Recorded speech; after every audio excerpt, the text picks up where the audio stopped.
Nothing has any meaning other than the meaning you give it.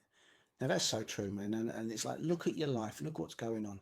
Now, there's so many different sayings and beliefs is the key here. Yeah, the belief of what something means to you or means to somebody else when you say it, or whatever it might be. I'm using words as an example, but belief is the big thing. What is it do you believe about what is happening?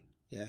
Now, I have simple beliefs, and I've picked them up along the way from different people, and you know, seeing that they work. How do I know they work? Because the person's achieving, whether it's happiness, joy, or the goals, whatever they want to do, in a way that I would like to.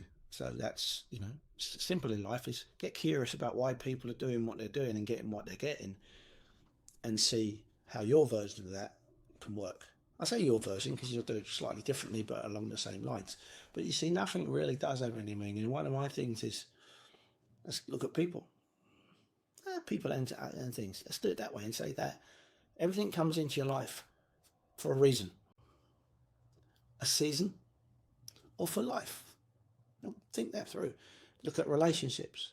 That be, you know, again, I'm 62 as I do this video, and you know, if I go back over my life, before I met my wife, there was people come into my life, you know, just for a reason, just for fun, just for joy. As you know, I come into their life and they come into my life. I was young, growing up, and that's what happens.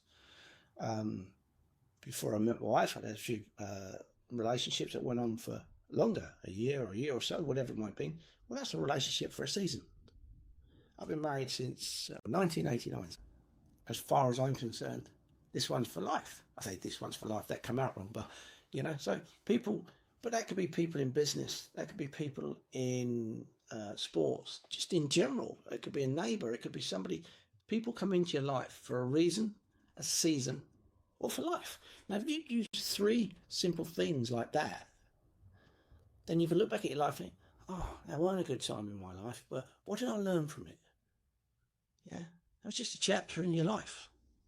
Because your life is like, it's a big story, it's a big book, and it's like got chapters, different things going on. And with age and wisdom, you can look back and you realise it. But if you can take these on, if you're in your 20s or your 30s now, I'm inviting you to say, look at life. Like, you know, people come into your life for a reason. Yeah, a season, or for life. They're there. Sometimes the reason might be for you to help and support them in something. You look back and think, yeah, I remember meeting that person, and it was like, yeah, we had a great conversation. And it might be, I remember meeting a guy on the tube in London. As I got on the train, he had the book Think and Grow Rich in his hand. We had the most amazing conversation, and I can't tell you specifically what it was, but he said something about the book back then, and I didn't know. I hadn't seen it from that, and I learned if the circumstances aren't there, make them. Sounds crazy, doesn't it? Until you try it